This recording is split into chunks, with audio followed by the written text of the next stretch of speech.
번째 수기.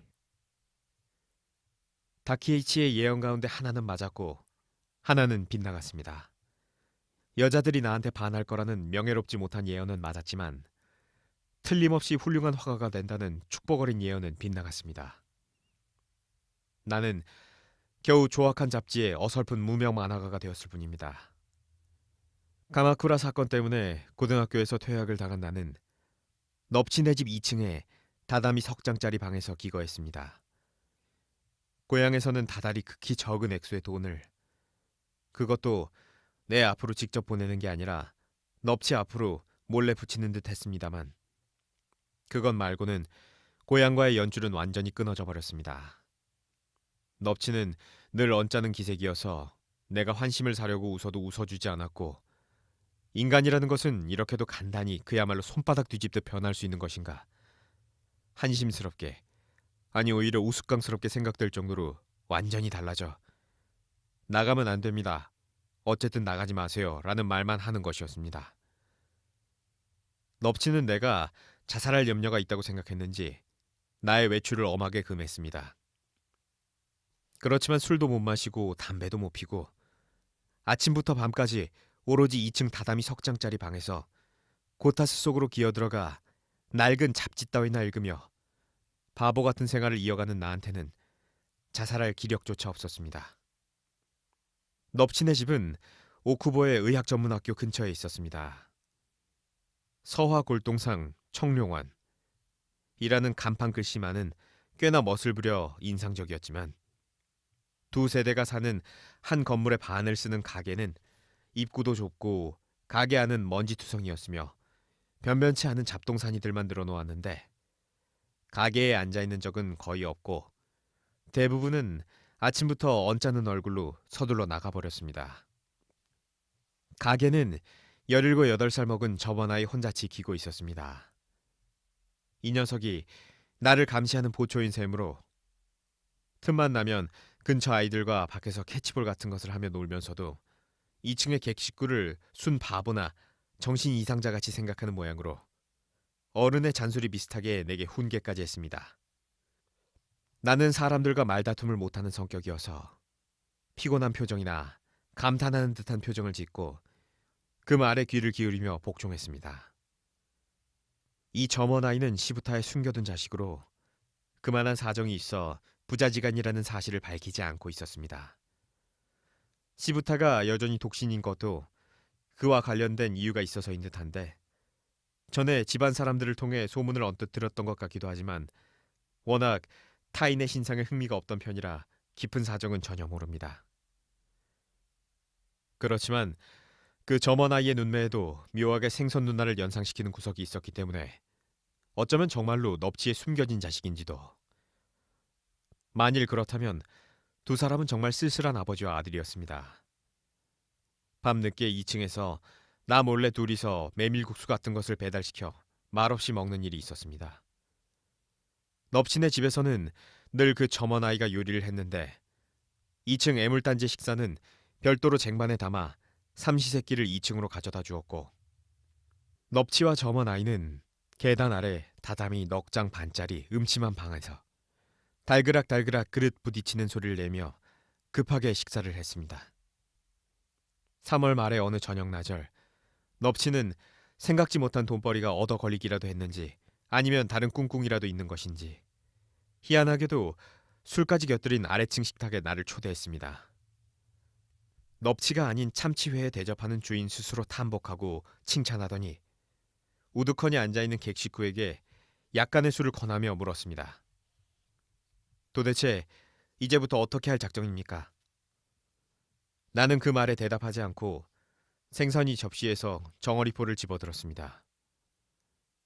그 작은 생선들의 은빛 눈알을 바라보고 있자니 취기가 얼큰이 돌면서 여기저기 놀러 다니고 있던 시절이 그리워지고 호리키조차도 그리워지고 정말 이제 자유가 그리워져 문득 소리 죽여 울 뻔했습니다. 이 집에 오고부터는 어릿광대 짓을 할 의욕조차 사라져 이제는 그저 넙치와 점원 아이의 멸시 속에 살고 있었습니다. 넙치 쪽에서도 나와 마음을 터놓고 긴 이야기를 나누는 것을 피하는 것 같았고 나도 그런 넙치를 쫓아가 무언가 하소연할 마음 따위는 일어나지 않아 완전히 얼간이 객식구가 되어버렸습니다. 기소유예라는 것은 정가 몇 범이라든지 그렇게는 되지 않는 모양입니다. 그러니까 당신 마음가짐 하나로 새 삶을 얻을 수 있단 말이에요. 만약에 마음을 바로잡고 그쪽에서 진지하게 의논해 온다면 나도 생각해 보겠습니다.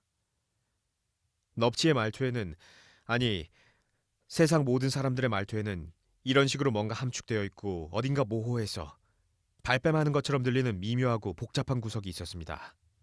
거의 무익하게 여겨지는 엄중한 경계심과 수없이 많은 성가신술책에 나는 늘 당혹스럽고 될 대로 되라는 기분이 들었습니다. 그래서 어리광대 짓으로 얼버무리거나 말없이 고개를 끄덕임으로써 모든 걸 맡긴다는 이를테면 패배자의 태도를 취하게 되었습니다. 이때에도 넙치가 내게 사실만 간단하게 전하면 그것으로 끝날 일이었음을 훗날 알게 되었습니다. 넙치의 불필요한 조심성, 아니 세상 사람들의 이해하기 어려운 허세와 체면치레에 참으로 울적한 기분이 들었습니다. 넙치는 그때 그냥 이렇게 말하면 되었습니다. 공립이든 사립이든 하여간 4월부터 어딘가 학교에 들어가세요. 학교에 들어가면 생활비는 고향에서 좀 더 넉넉하게 보내주기로 했습니다. 훨씬 뒤에 알게 되었지만 사실은 그렇게 하기로 되어 있었다는 겁니다. 그렇다면 나도 그 말에 따랐을 텐데 쓸데없이 조심성이 많아 애둘러서 말하는 넙치의 말투 탓에 일이 이상하게 꼬여 내가 살아가는 방향이 완전히 바뀌고 말았습니다. 진지하게 의논할 마음이 없다면 나도 도리가 없지만요. 무슨 의논이요? 정말 아무것도 짚히는 게 없었습니다. 그거야 그쪽 마음속에 있겠지요. 예를 들면요. 예를 들다니 당신 스스로 앞으로 어떻게 할 생각이냐는 겁니다. 일을 하는 편이 나을까요? 아니, 당신은 대체 어떤 마음을 먹고 있냐고요? 그야 학교에 들어간다고 해도 당연히 돈이 필요하겠지요. 하지만 문제는 돈이 아닙니다. 당신 마음입니다. 돈은 고향에서 보내오기로 되어 있으니까 라고 왜 한마디 하지 않았던 걸까요? 그 한마디로 내 마음도 정해졌을 텐데. 하지만 그때는 모든 것이 오리무중이었습니다. 어때요? 뭔가 장래 희망이라고 할 만한 게 있습니까? 사람 하나 보살피는 게 얼마나 힘든지 아무래도 보살핌 받는 쪽은 모를 겁니다. 죄송합니다. 그거 정말로 걱정입니다. 내가 일단 당신을 보살펴 주기로 한 이상 당신도 성의 없는 태도를 보이지 않았으면 합니다. 당당하게 새로운 삶을 살겠다 하는 각오 정도는 보여달라는 거지요. 이를테면 장래 계획에 대해 진지하게 의논해 보자고 하면 나도 거기에 응할 생각입니다. 하긴 이 가난한 넙치가 돕는 거라 예전처럼 호강을 바란다면 당연히 기대에 어긋나겠지요. 하지만 정신을 바짝 차리고 장래 계획을 분명히 세워서 내게 의논해 온다면 미력하지만 당신의 새로운 삶을 위해 도와주려고 생각하고 있습니다. 알겠습니까, 내 마음을? 대체 앞으로 어떻게 할 생각입니까? 여기 2층에 있을 수 없다면 일을 해서 진심으로 그런 말을 하는 거예요? 요즘 같은 세상에 설령 제국대학교를 나왔다고 한들 아니요, 샐러리맨이 되겠다는 건 아니고요. 그럼 뭡니까? 화가입니다. 눈 딱 감고 그렇게 말했습니다. 뭐요? 그때 목을 움츠리며 웃던 넙치의 얼굴에 드러난 그 교활한 그림자를 잊을 수가 없습니다. 경멸하는 것 같지만 그것과는 또 다른.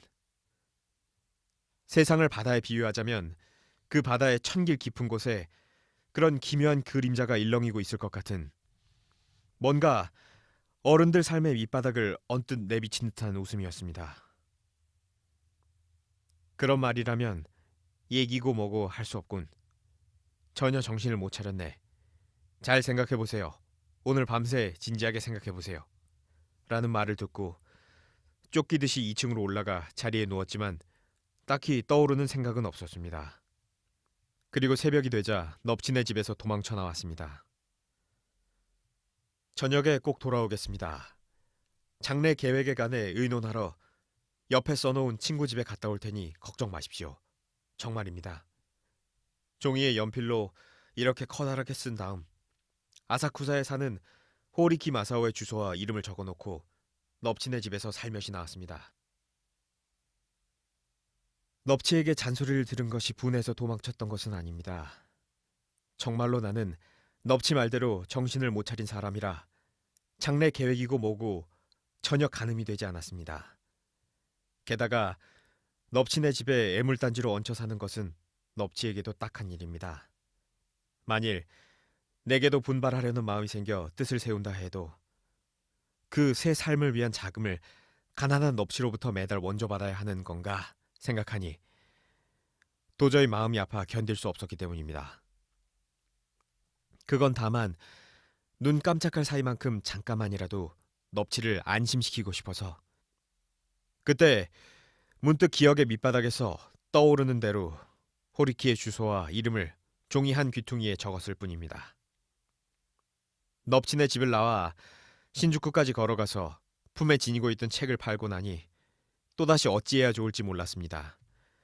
나는 누구에게나 상냥한 편이지만 우정이라는 것을 한 번도 실감한 적은 없었습니다. 호리키처럼 놀 때 만나를 친구를 제외하고 모든 인간관계에서 오로지 고통만 느낄 뿐이어서 그 고통을 누그러뜨리기 위해 죽기 살기로 어릿광대 짓을 하느라 그만 녹초가 되어버리곤 합니다. 조금이라도 알고 지내는 사람의 얼굴이나 그와 비슷한 얼굴이라도 길을 가다 눈에 띄면 흠칫하여 현기증이 날 정도로 불쾌한 전율에 사로잡힐 지경입니다. 남들에게 호감을 사는 법은 알고 있지만 남을 사랑하는 능력은 부족한 모양입니다. 그런 나에게 이른바 친구 따위가 생길 리가 없습니다. 게다가 나는 남의 집을 방문하는 능력도 없었습니다. 남의 집 대문은 나한테는 저 신곡의 지옥문 이상으로 섬뜩했고 그 문 안에는 저 무시무시한 용처럼 비릿한 냄새를 풍기는 괴수가 꿈틀거리는 기척을 과장이 아니라 실제로 느꼈습니다. 아무하고도 교제하지 않는다. 아무 곳도 찾아갈 데가 없다. 호리키. 그야말로 말이 씨가 된 꼴이었습니다. 그 편지에 써둔 대로 아사쿠사에 사는 호리키를 찾아가기로 했습니다. 그때까지 내 쪽에서 호리키네 집을 찾아갔던 적은 한 번도 없었고 대부분 전보를 쳐서 호리키를 내 쪽으로 불러내곤 했습니다. 하지만 지금은 그 전보 요금조차 신경이 쓰였고 별 볼 일 없는 처지가 되었다는 내 삐딱한 마음 때문인지 전보를 치는 것만으로는 호리키가 안 올 수 있다는 생각에 나한테는 무엇보다도 고역인 방문을 결심하고 한숨을 쉬며 전차를 탔습니다. 이 세상에서 의지할 대상이 오직 하나, 저 호리키밖에 없다는 사실을 깨닫자 어쩐지 등골이 오싹해지는 듯한 처절한 기분에 사로잡혔습니다. 호리키는 집에 있었습니다. 지저분한 골목길 안에 위치한 2층 집이었습니다. 호리키는 2층에 한 칸뿐인 다다미 6장짜리 방을 사용하고 있었고 아래층에는 호리키의 노부모와 젊은 직공, 셋이서 끈을 꿰매거나 두드리거나 하면서 남학신을 만들고 있었습니다. 그날 호리키는 도시인다운 새로운 면모를 보여주었습니다. 그건 속된 말로 야가 빠진 약발이 기질이었습니다. 촌놈인 내가 너무 놀라 눈이 휘둥그레질 정도로 냉정하고 교활한 이기주의였습니다. 나처럼 그저 끝없이 떠돌아다니는 성향의 남자는 아니었던 겁니다. 너한테 완전히 질렸다. 아버지께 용서는 받았냐? 아직이야? 도망쳐 왔어 라고 말할 수는 없었습니다. 나는 늘 그렇듯 얼버무렸습니다. 금세 호리키가 눈치를 챌 게 뻔한데도 얼버무렸습니다. 그야 어떻게든 되겠지. 이봐, 웃을 일이 아니잖아. 충고하는데 바보짓도 이쯤에서 그만둬. 난 오늘 일이 있어서 말이야. 요즘 엄청 바쁘거든. 일이라니? 무슨 일? 야야, 방석실 좀 잡아뜯지 마. 나는 이야기를 하면서 깔고 앉은 방석에 엮는 실이라고 하는 건지 묶는 끈이라고 하는 건지 아무튼 내 귀퉁이에 달린 그 술 같은 것에서 실 한 오라기를 손가락 끝으로 만지작거리다가 무의식 중에 쭉 잡아당기기도 했습니다.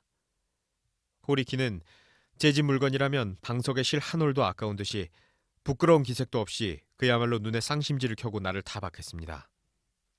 생각해보니 호리키는 여태까지 나와 사귀며 무엇 하나 잃은 적이 없었습니다. 호리키의 노모가 단팥죽 2그릇을 쟁반에 받쳐들고 왔습니다. 아, 이런 하고 호리키는 진정 효자인 것처럼 노모를 향해 송구스러워했고 말투도 부자연스러울 정도로 공손했습니다. 죄송합니다. 단팥죽인가요? 이런 호사가 있나? 이렇게까지 신경 쓰실 건 없는데 일 때문에 곧 나가봐야 해서요. 아니, 그래도 모처럼 어머니가 솜씨를 부리신 단팥죽인데 아까워라. 잘 먹겠습니다. 자네도 한 그릇 어때? 어머니가 일부러 만들어주신 거야. 아, 이거 맛있는데? 야, 호사하는군. 하면서 아주 연기를 하는 것만은 아닌 듯 몹시 기뻐하며 맛있게 먹었습니다. 나도 그걸 후루룩 마셨지만 팥이 적어서 끓인 물 냄새가 났고 새 알심을 먹어보니 그건 떡이 아니고 나로서는 알 수 없는 것이었습니다. 결코 가난을 경멸하는 것은 아닙니다. 그 단팥죽과 단팥죽에 기뻐하는 호리키를 보면서 도시 사람들의 째째한 본성, 또 안과 밖을 확실히 구별해서 생활을 꾸려가는 도쿄 가정의 실체를 발견하게 되었습니다.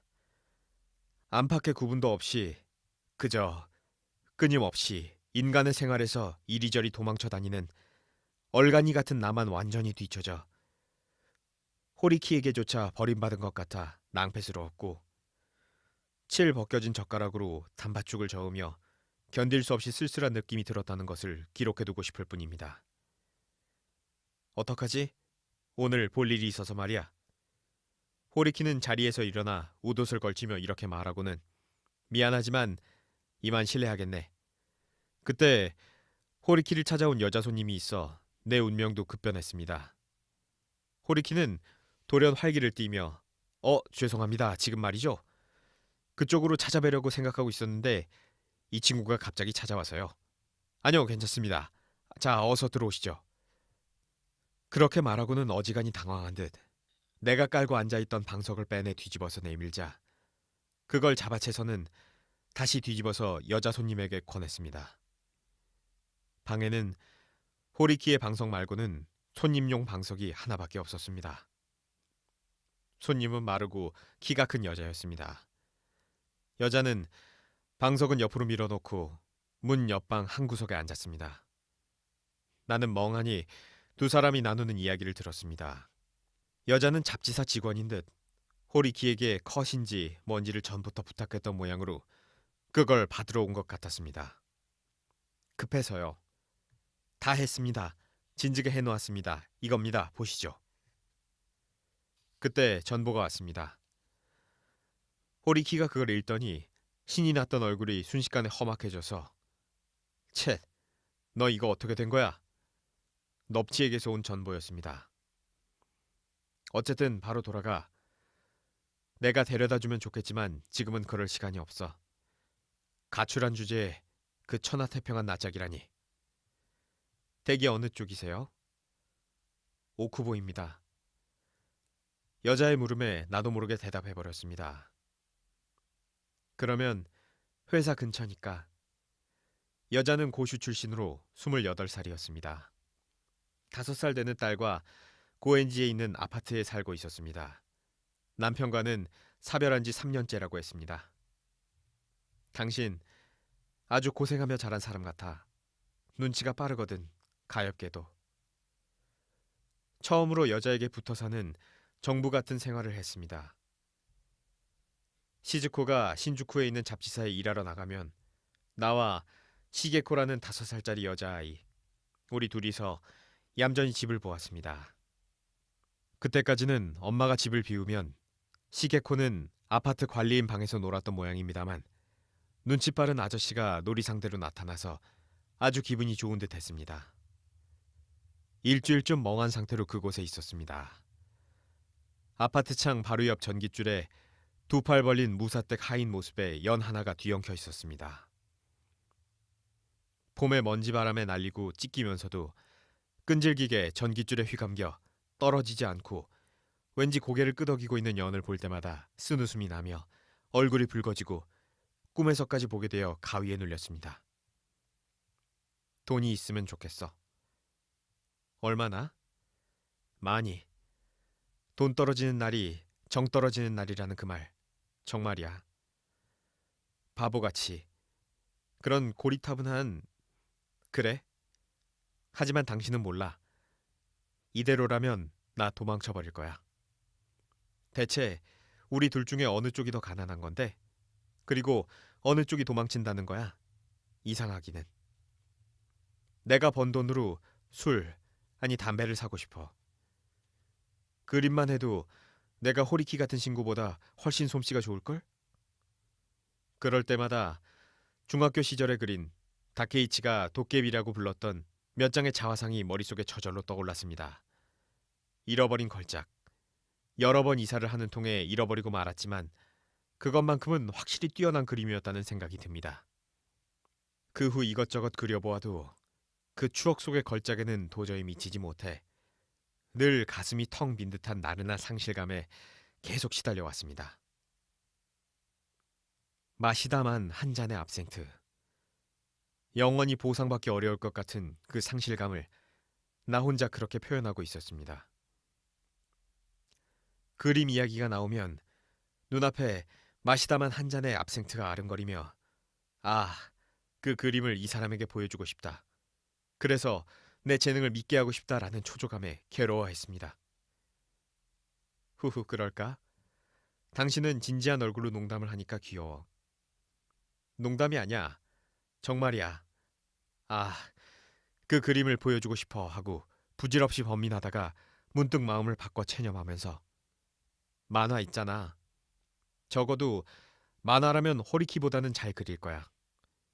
얼버무리는 어릿광대의 그 말이 오히려 진지하게 받아들여졌습니다. 그래, 실은 나도 감탄하고 있었어. 시게코한테 늘 그려주는 만화 말이야. 나까지 그만 웃음이 터지더라니까. 해보는 거 어때? 우리 회사 편집장에게 부탁해볼게.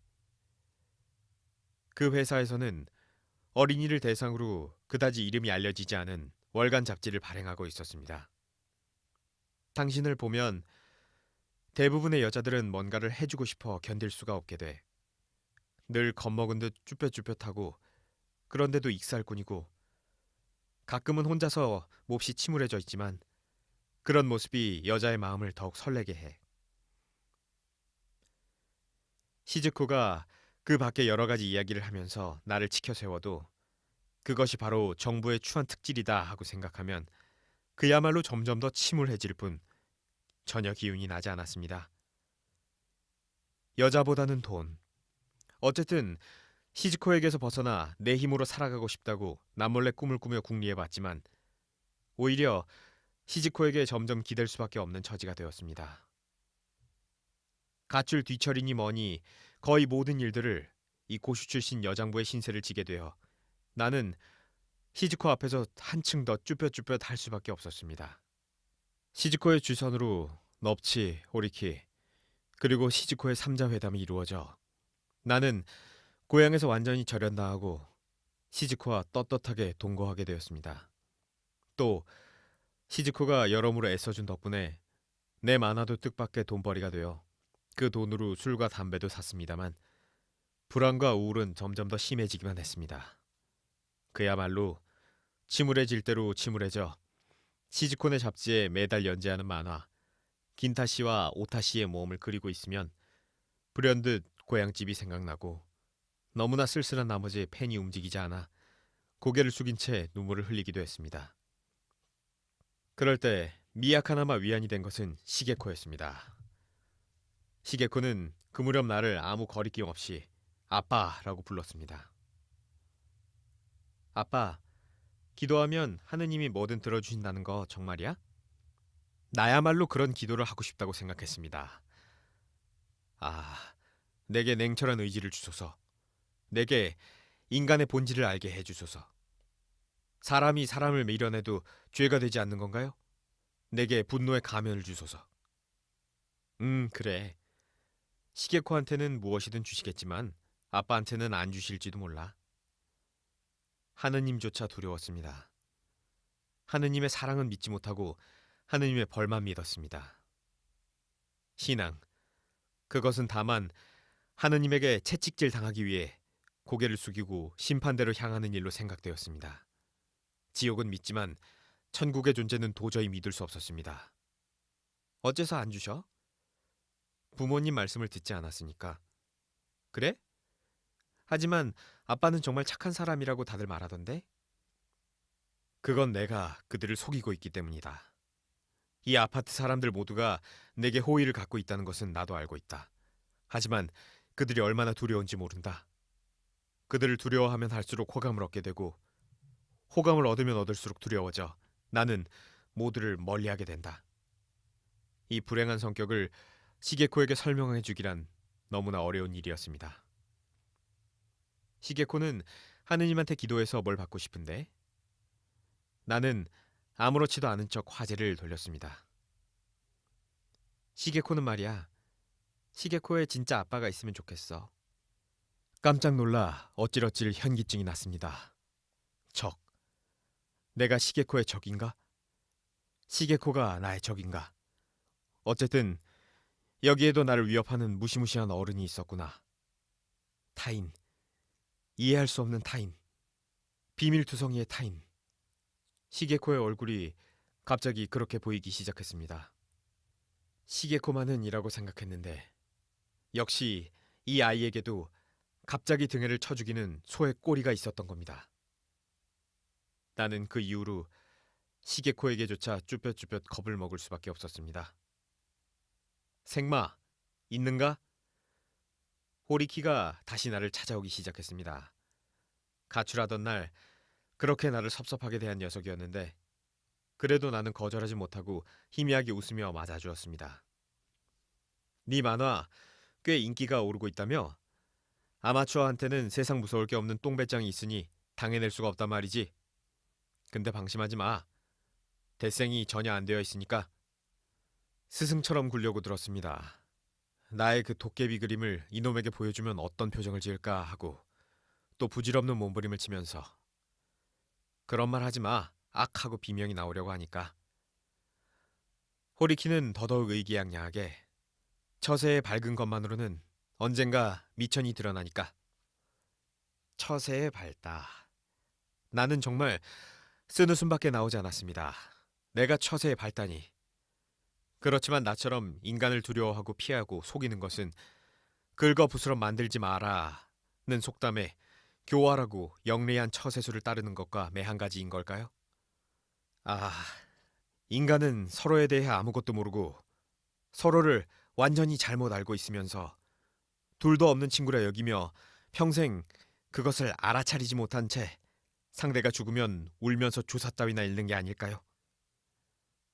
어쨌든 호리키는 내 가출에 대한 뒤처리에 힘을 보탰던 사람이어서 이제는 마치 나를 갱생시킨 큰 은인이나 중매쟁이인 양 거들먹거리며 근엄한 표정으로 내게 설교 비슷한 말을 늘어놓았습니다.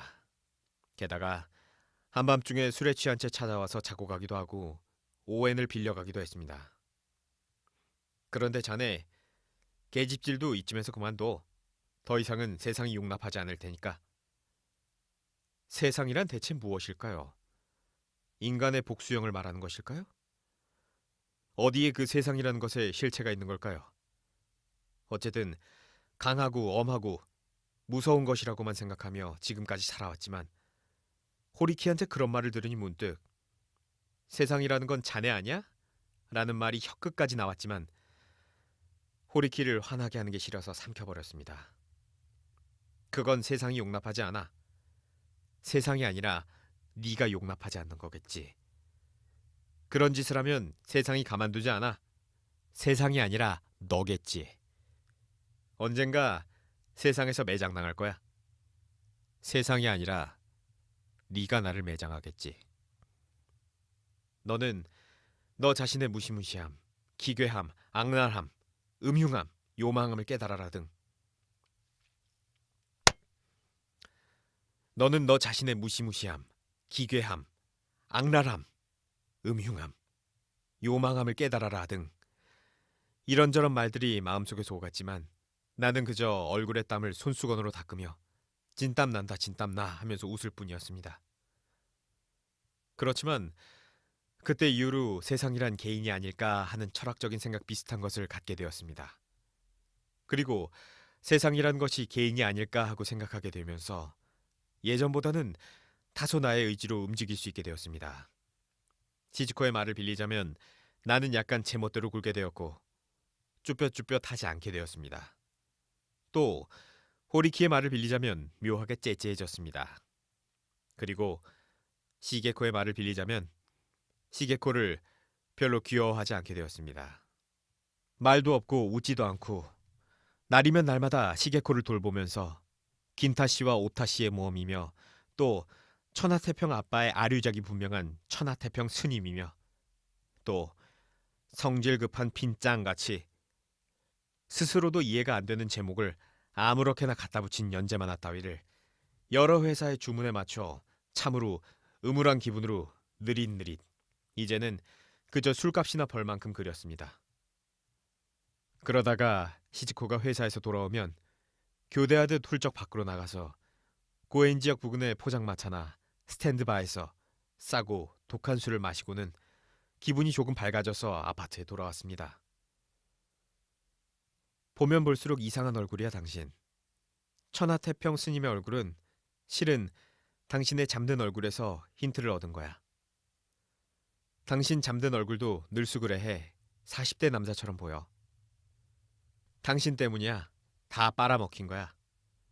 흐르는 강물과 사람의 팔자는 무얼 그리 걱정인가. 강가의 버드나무. 떠들지 말고 어서 자. 아니면 밥 먹을래? 시즈코는 차분한 태도로 내 술주정에는 전혀 상대해주지 않았습니다. 술이라면 마시지만 흐르는 강물과 사람의 팔자는 흐르는 사람과 아니 흐르는 강물과 강물의 팔자는 노래를 부르는 사이 시즈코가 옷을 벗겨주면 시즈코의 가슴에 얼굴을 묻은 채 잠이 드는 게 나의 일상이었습니다. 그리고 다음 날도 같은 일을 되풀이하니 어제와 다름없는 관리에 따르면 되리. 거칠고 크나큰 기쁨을 피하기만 한다면 자연히 큰 슬픔도 찾아오지 않을지니. 가는 길 막아서는 걸림돌을 두꺼비는 돌아서 지나간다네. 우에다 빈이 번역한 기 샤를 크로인가 하는 사람의 이런 시구를 발견했을 때 나 혼자 얼굴이 타오르듯 붉어졌습니다. 두꺼비, 그게 나다. 세상이 용납하고 말고 할 것도 없다. 매장하고 말고 할 것도 없다. 나는 개나 고양이보다도 열등한 생물이다. 두꺼비, 느릿느릿 움직이고 있을 뿐이다. 마시는 술은 점점 그 양이 늘어났습니다. 고엔 지역 부근뿐만 아니라 신주쿠, 긴자 쪽까지 나가 술을 마셨고 외박까지 했는데 다만 이제는 관리에 따르지 않겠다는 생각으로 바에서 건달처럼 군다든지 아무에게나 키스를 한다든지 다시 말하자면 그 정사사건 이전에 아니 그 무렵보다 훨씬 무절제하고 야비한 술꾼이 되었고 돈이 궁해 시즈코의 옷가지를 들고 나갈 정도가 되었습니다. 여기 와서 저 찢어진 연을 보고 쓰느씀을 지은 지도 1년이 넘게 지나 벚나무에 어린 잎이 돋아날 무렵 또다시 시즈코의 기모노 속옷이며 허리띠 등을 몰래 들고 나가 전당포에 가서 돈을 마련했습니다. 긴자에서 술을 마시며 이틀 밤 연속으로 외박하고 사흘째 되던 날 밤 겸연적인 마음에 나도 모르게 발소리를 죽이고 아파트에 시즈코네 방 앞까지 왔는데 안에서 시즈코와 시게코의 말소리가 들려왔습니다. 왜 술을 마시는 거야? 아빠는 말이야. 술이 좋아서 마시는 건 아니야. 너무 착한 사람이라서. 그래서. 착한 사람은 술을 마셔? 그런 건 아니지만 아빠가 틀림없이 깜짝 놀랄 거야. 싫어할지도 모르지. 저것 봐, 저것 봐. 상자에서 튀어나왔어. 성질 급한 핀짱 같아. 그러네. 정말 행복한 듯한 시즈코의 낮은 웃음소리가 들려왔습니다.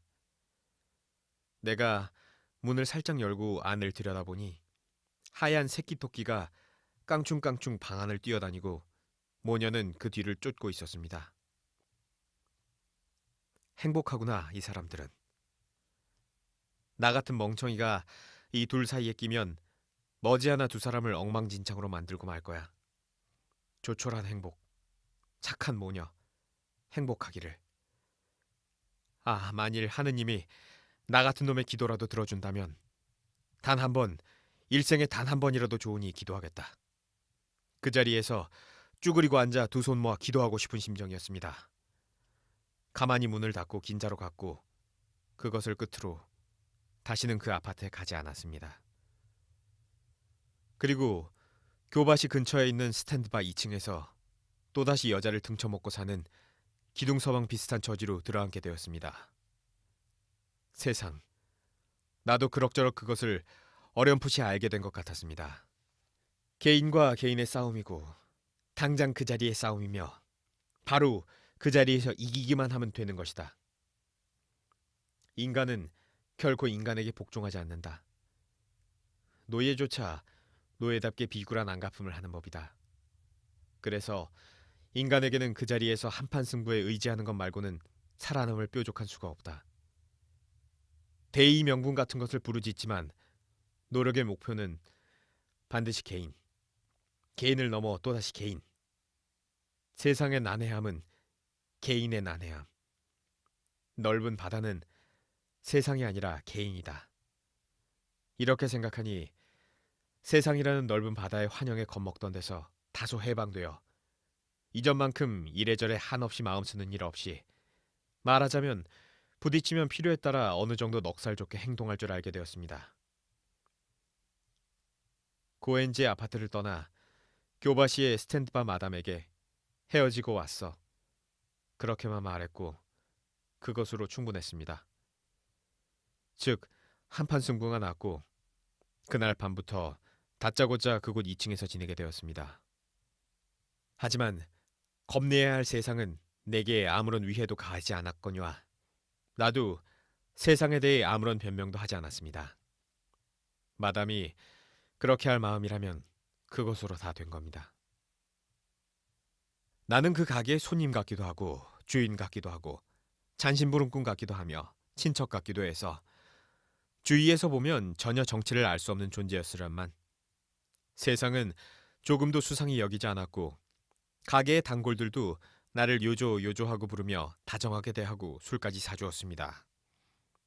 점차 세상을 경계하지 않게 되었습니다. 세상이라는 곳은 그렇게 무서운 데는 아니라고 생각하게 되었습니다. 요컨대 지금까지 품었던 공포심은 봄바람에는 백일의 세균이 수십만, 공중목욕탕에는 눈을 멀게 하는 세균이 수십만, 이발소에는 탈모증 세균이 수십만, 전철 손잡이에는 옴벌레가 우글우글, 또 생선회와 설구워진 쇠고기나 돼지고기에는 촌충의 유충이, 그리고 디스토마며 먼지 모를 알등이 반드시 숨어있고 또 맨발로 걸으면 발바닥에 작은 유리 파편이 박혀서 그 파편이 몸속 여기저기를 돌아다니다가 눈알을 찔러 실명하게 만드는 일도 있다는 둥 이른바 과학의 미신에 두려움을 느꼈던 것과 다름없었습니다. 물론 수십만이나 되는 세균이 떠다니고 우글거리는 것은 과학적으로 정확한 사실이겠죠. 그렇지만 동시에 그 존재를 완전히 묵살하기만 한다면 그것은 나와 아무 상관도 없는 순식간에 사라지는 과학의 유령에 지나지 않는다는 사실도 알게 되었습니다. 도시락에 먹다 남긴 밥알 3알. 1,000만 명이 하루에 3알씩 남겨도 이미 그것은 쌀 몇 섬을 헛되이 버리는 셈이 된다거나 1,000만 명이 하루에 코 푸는 휴지 한 장씩 아끼면 얼마만큼의 펄프가 절약될까 하는 과학적 통계가 얼마나 두려웠던지 밥 하나를 남길 때마다 또는 코를 풀 때마다 산더미 같은 쌀, 산더미 같은 펄프를 낭비하는 듯한 착각에 괴로워하며 중대한 죄를 짓는 것 같은 우울한 기분이 되었습니다. 하지만 그것이야말로 과학의 거짓말, 통계의 거짓말, 수학의 거짓말로 모든 사람으로부터 바발세아를 모을 수 있는 것도 아니고 곱셈이나 나눗셈의 응용 문제로도 참으로 원시적이며 전응과 같은 주제입니다. 전기가 들어오지 않는 컴컴한 변소 구멍에 사람은 몇 번에 한 번 발을 헛디뎌 빠질까? 혹은 전차의 출입문과 플랫폼 사이에 승객 중 몇 명이 발을 빠뜨릴까라는 식의 확률을 계산하는 것만큼 어처구니가 없는 겁니다. 그것은 있을 법한 일이긴 하지만 변소 구멍에 발을 잘못 디뎌 다쳤다는 이야기는 전혀 들은 적이 없습니다. 그런데 그런 가설을 과학적 사실로서 철저히 교육받아서 진짜 현실로 받아들이고 두려워했던 어제까지의 나 자신이 가엾게 생각되어 웃고 싶어질 정도로 세상이라는 것의 실체를 조금은 알게 되었습니다. 말은 그렇게 해도 역시 인간이라는 것이 아직도 두려워서 가게 손님과 만나는 것도 술을 한 잔 쭉 들이키고 난 뒤가 아니면 안 되었습니다. 무서운 것은 도리어 더 보고 싶어지는 법. 그래도 밤마다 가게로 나가서 어린아이가 속으로는 좀 무서워하면서도 작은 동물을 더 꽉 쥐어버리는 것처럼 가게 손님을 상대로 술에 취해 졸렬한 예술론을 토로할 수 있을 정도가 되었습니다. 만화가. 그러나 나는 크나큰 기쁨도 크나큰 슬픔도 없는 무명의 만화가. 아무리 큰 슬픔이 나중에 닥쳐와도 좋아. 거칠고 크나큰 기쁨을 느끼고 싶어라고 내심에 태우면서도 지금 나의 기쁨이란 손님과 쓸데없는 이야기를 나누며 손님의 술을 얻어 마시는 것뿐이었습니다. 교바시에 와서 이런 시시한 생활을 1년 가까이 계속하면서 내 만화는 아이들이 보는 잡지뿐 아니라 역에서 파는 조악하고 외설스러운 잡지에도 실리게 되었고 조시 이쿠타라는 어처구니 없는 필명으로 추잡한 느드화 등을 그리고 거기에 대개는 루바이에트의 시구를 써넣었습니다. 헛된 기도 따위 그만두게나 눈물을 자아내는 일 따위 팽개쳐버려. 자 한잔 하세. 좋은 일만 기억하고 쓸데없는 걱정 따위 잊어버리게. 불안과 공포 속에 사람을 몰아넣은 작자들은 자신이 저지른 끔찍한 죄에 떨며 죽은 자의 복수에 대비하느라 머릿속에서 끊임없이 계략을 꾸미네. 지난밤 술잔 그득 채우니 내 가슴은 기쁨이 그득. 오늘 아침 눈뜨니 그저 황량할 뿐. 수상쩍다 하룻밤 사이 변덕스러운 이 기분이여. 징벌받는 생각 따윈 그만둬. 멀리서 울리는 북소리처럼 어쩐지 그자는 불안해. 방귀 낀 것 하나하나도 죄가 된다면 살 수가 없지. 정의가 인생의 지침이란 말인가. 그렇다면 피로 얼룩진 전장에 암살자의 칼끝에 무슨 정의가 깃들어 있다는 말인가. 어디에 지도의 원리가 있는가. 어떠한 예지의 빛이 있는가. 아름답고도 무서운 것이 이 세상. 연약한 인간의 자식은 감당할 수 없는 짐을 짊어지고 어쩔 수 없는 정욕의 씨를 품은 탓에 선이다, 악이다, 죄다, 벌이다 하며 저주받을 뿐. 어쩔 줄 몰라 그저 갈팡질팡할 뿐. 막아낼 힘도 의지도 주어지지 않았기에. 어디를 어떻게 헤매고 돌아다녔나. 비판, 검토, 재인식. 허무한 꿈을. 잊지도 않을 환상을. 술을 깜빡했기에 모두 어리석은 생각이야. 어떠냐? 이 끝도 없이 넓은 하늘을 보라.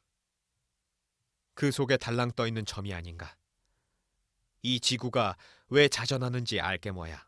자전, 공전, 반전도 다 제 맘대로지. 이르는 곳마다 더할 나위 없는 높은 힘을 느끼고 모든 나라, 모든 민족에게서 나는 동일한 인간성을 발견하는 이단자라네. 모든 성경을 잘못 읽고 있는 거야. 아니면 상식도 지혜도 없는 거야. 살아있는 몸뚱이의 기쁨을 금하고 술을 금하고. 됐어 무스타파. 나는 그런 거 너무나도 싫어.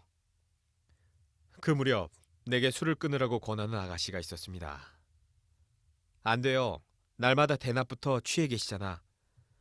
바 건너편에 앉아있는 작은 담배 가게 17, 8살쯤 되는 아가씨였습니다.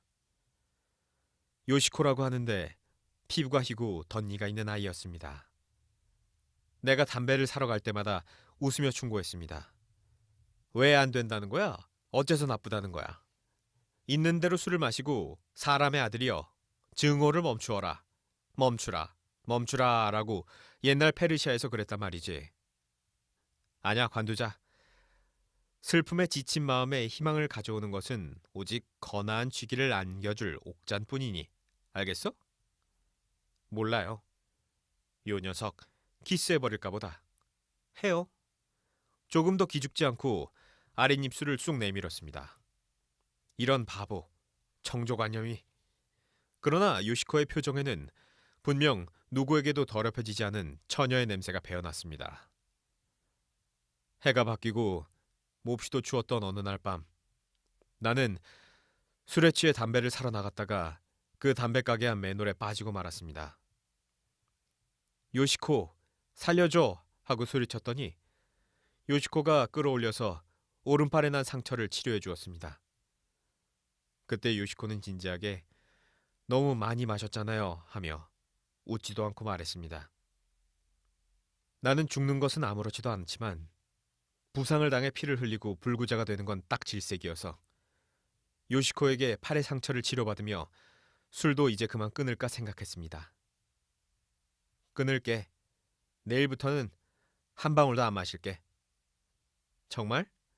꼭 끊을게. 술을 끊으면 요시코 내 섹시가 되어줄 테야? 하지만 섹시 이야기는 농담이었습니다. 물이죠. 물이란 물론의 줄임말이었습니다. 그 무렵에는 모던보이, 모보니, 모던걸, 모걸이니 하면서 갖가지 줄임말이 유행하고 있었습니다. 좋아, 새끼손가락 걸자. 꼭 끊을 거야. 그리고 이튿날 나는 대낮부터 여전히 술을 마셨습니다. 저녁에 비틀비틀 밖으로 나가 요시코의 가게 앞에 서서 요시코 미안해 마셔버렸다.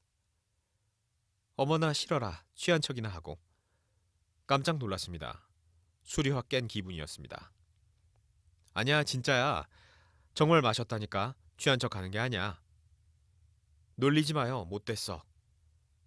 아예 의심조차 않는 것이었습니다. 보면 알잖아. 오늘도 대낮부터 마셨다니까. 용서해주라. 연기 잘하시네. 연기 아니야 바보야. 키스해버릴까 보다. 해봐요. 난 자격이 없어. 섹시로 데려오는 것도 포기해야만 해. 봐. 얼굴이 빨갛지? 마셨다니까? 그거야 석양이 비쳐서 그런 거죠. 아무리 그래봤자 안 속아요. 어제 약속했는데 마셨을 리가 없어. 새끼손가락 걸고 약속했잖아요. 술을 마셨다니. 거짓말, 거짓말, 거짓말. 어두컴컴한 가게 안쪽에 앉아서 미소 짓고 있는 요시코의 하얀 얼굴. 아, 더러움을 모르는 처녀의 순결은 고귀한 것이다. 나는 지금까지 나보다 어린 처녀와 자본 적이 없다. 결혼하자. 그로 인해 훗날 어떤 크나큰 슬픔이 닥쳐온다고 해도 좋다. 거칠고 크나큰 기쁨이 내 생에 단 한 번이라도 좋다. 순결한 처녀의 아름다움이란 멍청한 시인의 달콤한 감상의 환영에 지나지 않는다고 생각했는데 역시 이 세상에 실제로 존재하고 있었다. 결혼해서 봄이 되면 둘이 자전거를 타고 신록이 우거진 숲속 폭포를 보러 가자. 이렇게 그 자리에서 결심하고 이른바 한판 승부로 그 꽃을 훔치는데 망설이지 않았습니다. 그렇게 해서 우리는 결혼했습니다. 그로 인해 얻게 된 기쁨은 꼭 크다고만은 할 수 없었지만 그 뒤에 온 슬픔은 처참하고도 해도 부족할 만큼 참으로 상상할 수 없을 정도로 컸습니다. 나에게 세상은 역시 깊이를 알 수 없는 무서운 곳이었습니다. 결코 그런 한판 승부 따위로 하나부터 열까지 정해질 만큼 만만한 곳이 아니었습니다.